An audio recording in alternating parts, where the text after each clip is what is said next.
Des pluies torrentielles qui tombent sur le sud de la Chine ont mis les installations anti-inondation du pays à l'épreuve.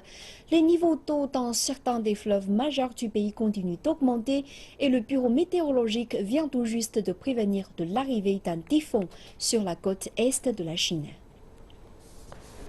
D'après le quartier général de prévention et de contrôle des inondations et des sécheresses, les niveaux d'eau au centre et en aval du fleuve Yangtze vont continuer d'augmenter dans les 3 à 5 jours prochains. Les niveaux d'eau dans les lacs de Taihu, Dongting et Boyang vont aussi dépasser les limites de sécurité. La Chine devrait connaître son premier typhon d'importance cette année, un typhon qui devrait toucher la côte est du pays dans environ 4 jours. Actuellement, plus de 1100 districts ont été inondés, avec au moins 186 personnes tuées et 45 personnes disparues. Les inondations et les pluies torrentielles ont affecté plus de 32 millions de personnes et engendré des pertes économiques directes de plus de 50 milliards de yuan. Les autorités météorologiques de Chine ont averti qu'une tempête tropicale est apparue à l'ouest de l'océan Pacifique et qu'elle se dirige désormais vers la côte est de la Chine.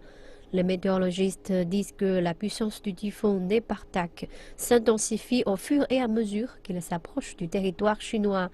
Il devrait atteindre Taïwan et les provinces du Fujian et du Zhejiang tard dans la journée de jeudi, apportant avec lui de forts vents et de fortes pluies. Les analystes ne peuvent pas prévoir si le typhon, le premier en Chine cette année, pénétrera les terres ou suivra la ligne côtière.